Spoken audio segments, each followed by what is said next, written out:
Hello! We have 3 stories today from PettyRevenge, while we say konnichiwa to Japan. Our first story is a doozy and will make you wonder if one young woman, already fresh from marital turmoil, did something horrible in a previous life to deserve the absolute banshee succubus of a roommate that befriends her. But lucky for both you and me, she decides the only way to exorcise this demon is to fight fire with fire in story 1. This happened in 2008-2009, but I thought this community would appreciate the story. In 2008, I had just left my husband. I caught him cheating multiple times, and I was just over it. A new girl, we will call her Amy, started at my job and we made a fast friendship. I was in the middle of packing up and moving out of my house. I needed a roommate for a new apartment I was looking at because my wages weren't going to pay the bills. So we move in together and live peacefully together for a while. I was moving on with my life. I had gotten a better paying job, was spending time with my friends, and I felt okay with life at the time. At the time, I was 25, single, and not looking for anything serious. So I had a friend with benefits who would stop over a few times a week. Amy was cool with it on the surface. It did not affect her in any way. My friend didn't hang out at our place. He didn't eat at our place. He didn't use our household supplies. My relationship with him affected her exactly 0%. But I guess she was a little green about the fact that I was getting some attention and she was not. She would flirt with him, go visit him where he worked, etc. But he absolutely was not interested in her. This is where things started to go downhill. For context, she had been married a few times. She was 13 years older than me, and the dads had full custody of their respective kids. She was dating someone, but he was already in a relationship, so he wasn't about to commit to anything besides stopping by for 30 minutes after he worked the night shift every day. I tried to point out all the red flags, but she was convinced it was love. This dude used to hit on me constantly in front of her. He was very open about being in a committed relationship with his girlfriend, so I have no idea why Amy thought this was going anywhere. After a few months, I met someone I wanted to be serious with, so we started dating. We will call the guy Tom. Tom and I got serious pretty fast. He was living in a horrible situation, so he moved in with Amy and I pretty quickly. I think it was after about a month of dating. So we have our room and she has her own room. The bills went from 50-50 to 33-33-34 to make sure things were still even. We had a shared kitchen, living room, and bathroom. After Tom moved in, she started openly hitting on him in front of me. Every guy I had at my house, even just friends, she had to hit on. None of them ever took her up on it. Every single one turned her down, and I think this added greatly to her oncoming behavior. Over the next couple of weeks, Amy did a complete 180. She stopped paying rent, refused to buy any food, and would just eat whatever Tom and I bought, would not wash her dishes. We had 2 cats, one hers and one mine, and she would never clean the litter in her room, so her cat would use our hallway floor as a bathroom every single day. Every day when I got home from work, there was a big steaming pile of cat turd right inside my front door sitting in the middle of a giant puddle of urine. My cat was locked in my room at night with her own supplies, so there was 0 chance it was her. It was the same thing every morning by the front door. Whenever she was done eating the food she stole from me, she would set her plate with the leftovers on the kitchen floor for her cat to pick at. She would leave the plate there for days, to the point that if I didn't pick them up, there would be multiple plates on the floor with food in various stages of decay. All of my dishes started going missing, except for the cat's plates, of course. And what dishes were left, she refused to wash ever. She used my toilet paper, my laundry soap, even my tampons. This went on for about 2 months and it just kept getting progressively worse. She would use panty liners every day and would change them multiple times a day and stuff them in the garbage can in the bathroom. She would leave it there completely overflowing and spilling onto the floor for days until I caved and put on gloves and threw them out. The can would be full in about a week, so this happened a few times. That's not even the worst of it. My expensive digital SLR went missing. Oh, no, the horror. I was a photography hobbyist at the time, but it was my dream to be a professional photographer and own my own photography business. I would shoot stuff for friends and family as practice, and one day I grabbed my camera bag from the shared living room, and as soon as I picked it up, I felt my heart sink into my stomach. You know that instant dread that grips you the second you realize something truly gut-wrenching has happened? I opened the bag, and of course the camera's gone. That was an expensive camera for that time of my life, and it was a gift from my parents, so I was truly devastated. I couldn't prove a thing, and I wasn't even sure how long it had been missing. It could have been her boyfriend that took it, but either way, it was gone.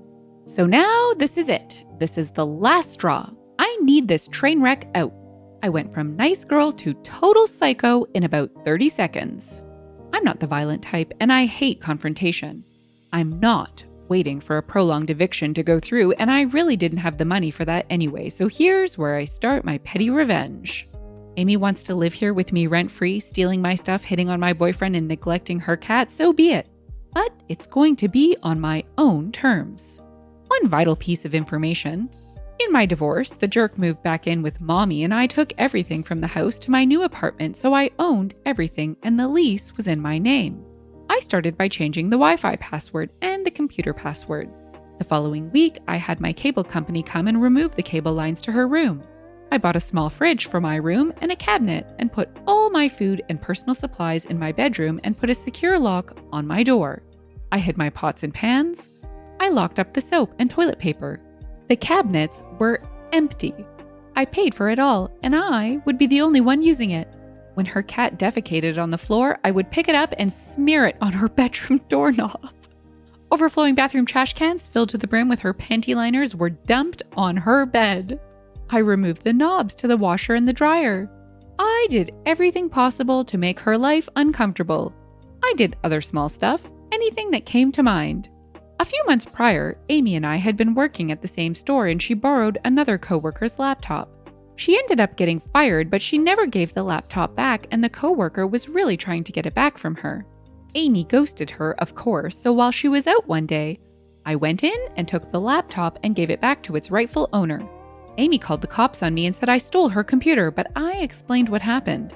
She admitted to the cops that the computer wasn't hers, and the cops said it wasn't their problem anymore. That one really made her hate me. She wasn't working at the time, so it's not like she had money to do anything or buy anything. She was literally just existing in her room in my apartment. She would disappear during the day, but I have no idea where she was going. She moved out after about 6 weeks. When she moved out of my apartment, I didn't even know she had left. I just noticed she wasn't coming or going for about a week, so Tom and I cleaned out her room. She left clothes, broken furniture, a cardboard dresser, and 5 39-gallon garbage bags of trash we collected from the mass piles of panty liners, rotting food, and ordinary trash we found in the room. It's a miracle we didn't have roaches. I found all my missing dishes, silverware, and cups all covered in food and grossness. I just threw it all away. I wish I still had the photos, though. Oddly enough, about 6 months later, I opened my back door to take out the trash, and my camera was in a bag hanging from my doorknob. I know Amy definitely didn't return it. For about 2 years after, every time I would find out that Amy was living with someone new, I would message them and send them the photos of her room, papers in the trash that had her name on them, and I would tell them the whole story. One time it caused the people she was living with to throw her junk out on the porch. She had just moved in, and they had small kids, and they didn't want to risk it with her. I stopped after that. She knew it was me telling them too, so I figured I had sufficiently made my point. Edit. She took the cat with her, but not before she threw my cat outside. My cat was missing for 10 days. In the comments, Coder Joe 1 said, "Perhaps your camera was returned the same way you returned the purloined laptop." OP replied, "I believe so." Banned from Television asked, "Who do you think returned it?" OP replied again, "Either the shady boyfriend or her sister are my best guesses. I think the boyfriend would have given it to me as an opportunity to hit on me. Her sister was nice though, but she kept a far distance from Amy. I found out later that Amy had done some bad stuff to her sister. I just don't know how the sister would have gotten the camera. She lived quite far away from us." Accomplished Ad asked, "I'm curious to the background that had kids from different dads taken from her." OP replied, "I'm not sure. She gave me a story, but her sister told me different things. I don't know the truth. She had 3 kids with 3 dads. She lost them all to Child Protection Services, and the dads got custody. When she lived with me, she didn't see or speak to her kids at all. I'm not sure if that was her choice or not." The Dude Abides OG said, What in the Jerry Springer did I just read? OP replied, It would have been truly a Jerry Springer episode if my boyfriend had slept with her. Stampede Jones added, Extra Jerry points if you both would have ended up pregnant. OP replied, I just died laughing. When she finally left, I was 2 months pregnant. My son was born in August of 2009. He'll be 14 next month. Savory Thing asked, Did you find out who the father was? Jerry, Jerry, Jerry. OP replied again, I knew who my child's father is. Ha, lol. No need for Jerry. Mountain's Echo then asked, But do we know who the mother is? That truly was a Jerry Springer episode. I can't imagine being forced to live in that filth. It is so gross. I barely held it together there. Any smearing of anything is just, oof. What they really needed was a house call from Steve to kick her sorry butt to the curb sooner. Our second story is the first of 2 very short stories I actually wanted to post to my Instagram and Twitter as text stories, but they were both just a bit too long and admittedly a bit too short for YouTube. Well, I'm Goldilocks-ing the heck out of these and jamming them in anyway. The revenge in both, while maybe smaller than most, had me absolutely beaming with the justice tingles. And it's time to share the love, not unlike the man in our next tale. Story 2. I had a girlfriend. We were bad for each other, and unsurprisingly, she was cheating on me. I found out in a rather dramatic way and had a full-on mental breakdown.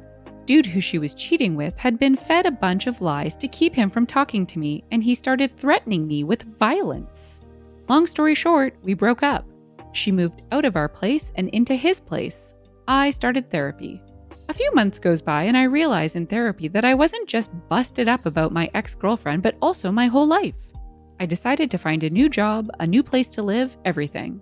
Got the ball rolling, and the day I got my new job offer, I saw an email come in to our jobs at inbox at the company I was working for. I recognized the name as the guy who was threatening me, and now living with my cheating ex. So I referred him to my boss. Talked about how he was great, I'd only heard good things, and hey, because I was putting in my 2 weeks, they should definitely hire him. Dude comes in for an interview. I'm on the panel. When we're in the room together alone, he's like, Dude, I'm sorry bro for all the things I said. Thank you so much for helping me out. I say, No sweat. She always had good things to say about you, and I know that she had a good picker. After all, she chose both of us. And we chuckled like polite people. He actually does okay in the interview and gets the job. That job was a nightmare. I'm not exaggerating when I say that it is the worst job I ever had. The place that I was moving to was paying twice for a third of the work. I was so relieved to be leaving. When I moved out of my place a month later, my landlord asked if I knew anyone who was looking. Gave her the guy's phone number. That apartment was charming as heck when you first saw it, but it was similarly absolute trash. But you didn't know that until you were living there. My buddy from my old job told me he got the call for it at work and jumped on it. So I knew he had my old crummy job, my old crummy place, and my old crummy cheating girlfriend. I hope he enjoyed my life more than I did, but somehow I doubt it. I do know that they broke up about 2 months later. In the comments, US invading Iraq said, Imagine 20 years later he thanked you for all the great things you helped turn his life around with. Costanati replied, Maybe this is a Groundhog Day type of scenario. Men rotating the same girlfriend, the same job, and the same apartment to the next poor bugger. Someone asked, Let me guess, she cheated on him too? Haha. OP replied, I don't know, probably. She was bipolar and a compulsive liar. I'm sure him signing a lease on our old apartment that we both hated without consulting her probably contributed. Best setup ever. I know they say the best revenge is a life lived well, but I think in this case, the simplicity of sending over all your crappy leftovers is really serving up a revenge platter that just keeps giving. Giving back to you, that is. Our third story shares in the same energy as our last, but is even more mundane and everyday. But that just makes it even more petty. Be still, my petty heart. Ask not for whom the road tolls. It tolls for thee in story 3. So something bizarre happened on my drive to work a few days ago, and I still think about it. There was this car that was aggressively weaving between lanes, sometimes with zero warning or turn signals, and at one point, he tried to get into my lane, but I was already next to him. He still tried to merge and nearly ran me into the left median. I had a car in front of and behind me, so I couldn't brake too fast or speed up, and I was not in his blind spot. So I honked my horn and he still tried to get in the lane, but ended up getting behind me and tailgating me aggressively. And I'm like, whatever, dude. I'm just driving to work. This isn't Fast and Furious. You're in a Lexus. Eventually, he got in front of me and I thought it was the end of it. But this guy made me his enemy because after that, he did not let me pass him ever. I simply did not care. I was too tired for antics. But anytime I changed a lane, he changed with me and then slowed down to slow me down.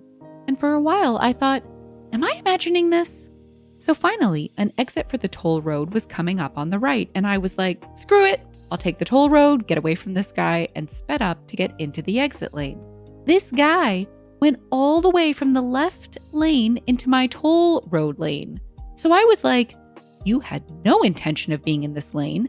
I don't think I'm imagining things anymore. So I stayed a good distance back, waited for him to get kinda into the curve of the exit lane to the point where he was committed to it, and I immediately changed lanes and got out. I watched as he tried to swerve out, but it was too late for him. He was in the toll lanes, and I was on my merry way. And I have been thinking about it and laughing for days now. In the comments, Coder Joe said, "You told him, didn't you?" Truly delightful, isn't it? I mean, the sheer brilliance. It's like he lured this road-raging imbecile over and held until the exact right moment, and bam, he's gone. I mean, it's no truck heist, but that's gotta be as close to Fast and Furious as you're gonna get. And that's it for today. Until next time, shine bright, Starlight. If you've enjoyed the story and would like to hear more, consider liking, subscribing, and leaving a comment. Thanks, and bye for now.